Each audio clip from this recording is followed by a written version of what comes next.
Hello বন্ধুরা, simple cooking with Momita রান্নাঘরে সবাইকে স্বাগত। আজকে আমি বানিয়ে দেখাবো হোমমেড পিৎজা। তার জন্য আমি নিয়ে নিয়েছি মাশরুমটাকে ভালো করে কুচি কুচি করে কেটে নিয়েছি। এরপর যেটা বানাবো সেটা হলো চিজ। পিৎজাতে চিজ খুব দরকার, তাই পিৎজার জন্য আমি চিজটা বাড়িতেই বানিয়ে নিচ্ছি। 500 গ্রাম দুধকে আমি ভালো করে গরম নয়, হালকা গরম করতে হবে, যেমন আমি হাতটা ডুবাতে পারি সেরকম অনুযায়ী গরম করে নিতে হবে। তারপর এর মধ্যে দিয়ে দেবো ভিনিগার, 1 কাপের মতো ভিনিগার জল মিশিয়ে দিয়ে দিয়েছি। তারপর আমি এটাকে আস্তে আস্তে নাড়িয়ে যাব।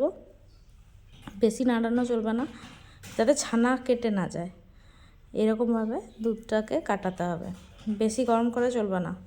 এরপর একটু গরম করেই আমাকে বন্ধ করে দিতে হবে। ঢাকা দিয়ে দিলাম কিছুক্ষণের জন্য, এই 2-5 মিনিটের জন্য। 2-5 মিনিট পরেই আমি দেখব যে চিজটা রেডি হয়ে গেছে। এরপর এই চিজটাকে আমি ছাঁকনির সাহায্যে তুলে নিচ্ছি। এরকমভাবে চেপে চেপে জলটাকে বের করে দিতে হবে। বাইরের চিজ অনেক দাম, তাই বাড়িতে এরকমভাবে চিজটা বানিয়ে নেবেন, খুব স্বাস্থ্যকর এই চিজটা। এরকমভাবে আমি পুরো চিজটাকে তুলে নিলাম জলটার থেকে। এরপর আমি যেটা করব, বাকি চিজটাও ছাঁকনিতে করে ছেঁকে নিয়ে নিচ্ছি। এবার একসঙ্গে করে ভালোভাবে জলটাকে ঝরিয়ে নিতে হবে। এরপর আমাকে বরফ জল নিতে হবে, একদম ঠান্ডা জল, যেহেতু এটা শীতকাল সেহেতু। তার আগে একটা প্রসেস আছে, এই ছানা কাটা জলটাকেই আমাকে গরম করে নিতে হবে আর একটু, এবং তার মধ্যে নুন দিয়ে কিছুক্ষণের জন্য আমাকে চিজটাকে ডুবিয়ে রাখতে হবে, তাহলে চিজটা খুব সফট হয়ে যাবে। আর চিজের যেহেতু সল্টি ফ্লেভারটা থাকে, তার জন্য নুন দিয়েছি। এরপর পিৎজার জন্য আমি পিৎজা সসটা বানিয়ে নিচ্ছি। তার জন্য টমেটো কেচাপ নিয়ে নিলাম, এর মধ্যে রসুন কুচি দিয়ে দেবো পরিমাণ মতো। তারপর দিয়ে দেবো এর মধ্যে চিলি ফ্লেক্স আর অরিগ্যানো, আর চিনি দিয়ে দেবো সামান্য। অরিগ্যানো দিয়ে দিচ্ছি, নুন দিয়ে দিলাম, মেয়োনিজ দিয়ে দিলাম, আর একটু চিনি দিয়ে দিয়েছি। নিয়ে ভালোভাবে নাড়িয়ে নেব। হয়ে গেল রেডি পিৎজা সস। বাইরের পিৎজা সসের থেকে বাড়িতে এরকমভাবে বানিয়ে নেবেন, খুব ভালো হয় এটা খেতে। তো পিৎজা সস রেডি হয়ে গেলো। তা করতে আমার এদিকে মেয়োনিজটাও কিছুক্ষণ জলে হয়ে গেছে রাখা। এরপর এর থেকে আবার জলটাকে গরম জলটা বের করে দেবো। এরপর ঠান্ডা জলের মধ্যে চিজটাকে রেখে দেবো কিছুক্ষণের জন্য।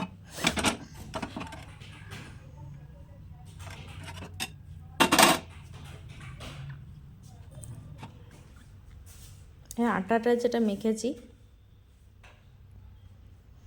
সেই আটাটা পিৎজার আটাটা মাখার জন্য প্রথমে ভালোভাবে মেখে নিচ্ছি। আর দই নিয়ে নিয়েছি, এর মধ্যে অল্প একটু সামান্য নুন দিয়ে দিলাম। বলে দেবে না, কিছুক্ষণ একটু রেখে পর চিনি দিয়ে দিতে হবে। এরপর একসঙ্গে করে মিশিয়ে নিলাম। চিনিটা যেহেতু ছেলে বলেছে, আমি আর বললাম না, তো ভালোভাবে মিশিয়ে নিতে হবে। এরপর বেকিং সোডা দিয়ে দেবো 1 চামচের মতো।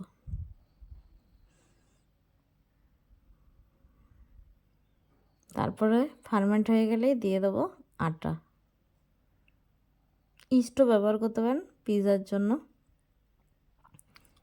আমি এখানে এরকমভাবেই বানিয়েছি। এবার ভালোভাবে মিশিয়ে নিতে হবে।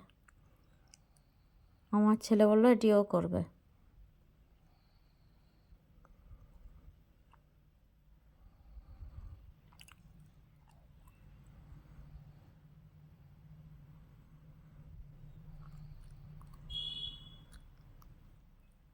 তো ভালোভাবে আটাটাকে মেখে নিয়েছি। এবার কিছুক্ষণ রেস্টের জন্য রেখে আবার কিছুক্ষণ পর মাখবো। কিছুক্ষণ রেস্টে রেখে দিয়েছিলাম, এরপর আবার মেখে নিচ্ছি ভালোভাবে। এইরকমভাবে আটা দিয়ে দিয়ে এই পুরো আটাটাকে মেখে নিতে হবে টেনে টেনে। এটাই পিৎজার আটা মাখার প্রসেস।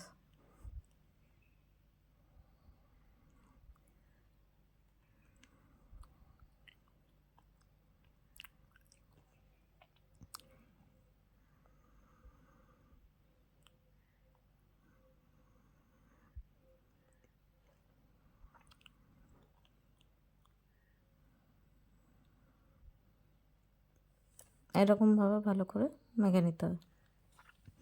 এবার একটু তেল দিয়ে দেবো, আবার মেখে নেবো। তো আমার চ্যানেলের রেসিপিগুলি যদি আপনাদের ভালো লেগে থাকে তো অবশ্যই লাইক, কমেন্ট আর শেয়ার করতে একদম ভুলবেন না। আর সাবস্ক্রাইব করে পাশে থাকা বেল আইকনটি অল করে দিলে আমার ভিডিওর প্রত্যেকটি নোটিফিকেশান সবার প্রথমে আপনার কাছে পৌঁছে যাবে।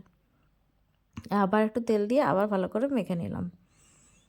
যতক্ষণ না এটা একটা স্টার্চি ভাবটা চলে যাচ্ছে ততক্ষণ অবধি মেখে যেতে হবে।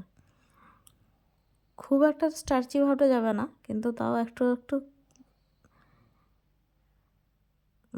কী বলবো, বোঝা যাবে যে আটাটা হয়ে গেছে। আটার মধ্যে একটা থিকনেস চলে আসবে। এরকমভাবে আমি অনেকক্ষণ ধরে আটাটাকে মেখে নিয়েছি।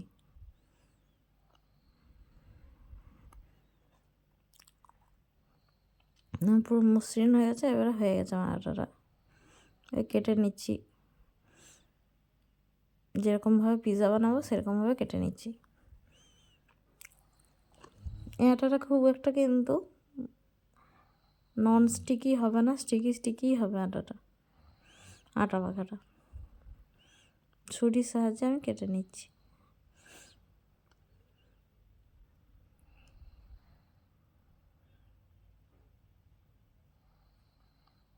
বাড়িতে অতিথি এলে বা সন্ধ্যাবেলা জলখাবারে এই পিৎজা মাঝে মধ্যে করে দেওয়া যায় বাচ্চাদেরকে। তো ভালো করে দেখবেন, খুব ভালো লাগে এটা।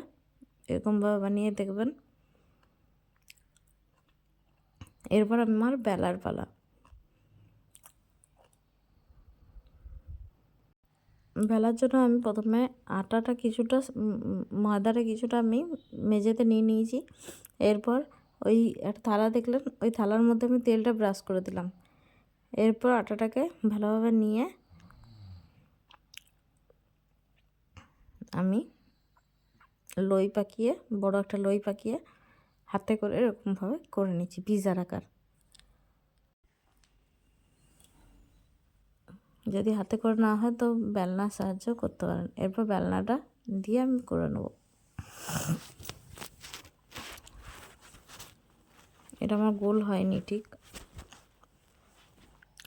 গোল না হলেও কোনো ব্যাপার নেই।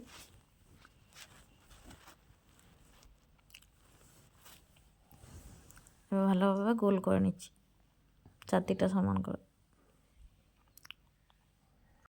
এরপর যে চিজটা বানিয়েছিলাম ওটা ফ্রিজে রেখে দিয়েছিলাম 1 ঘন্টার মতো। 1 ঘন্টা পর বের করে নিয়ে এলাম। এবার ওই থালার মধ্যে এই আটার রুটিটাকে দিয়ে দিচ্ছি, ময়দার রুটিটাকে দিয়ে দিচ্ছি। 4-5টা মুড়িয়ে নিচ্ছি। এবার কাঁটা চামচের সাহায্যে বন্ধ করে দিচ্ছি মুখটা।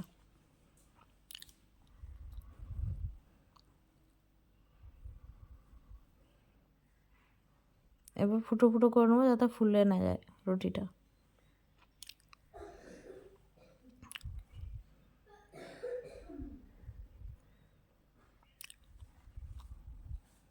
এবার পিৎজা সসটা লাগিয়ে দেবো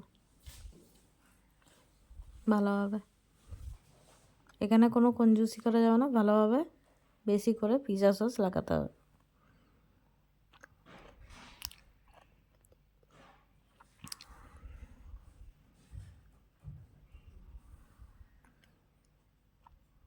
এরপর সুইট কর্ন দিয়ে দিলাম, ক্যাপসিকাম দিয়ে দিচ্ছি, সাজিয়ে দিচ্ছি ক্যাপসিকাম দিয়ে।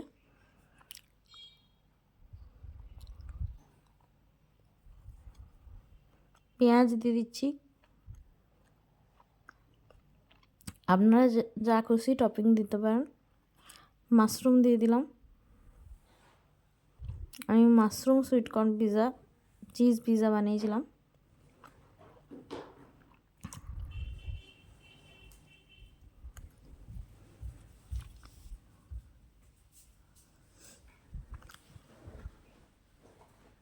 এবার চিজটাকে গ্রেট করে দিয়ে দিচ্ছি।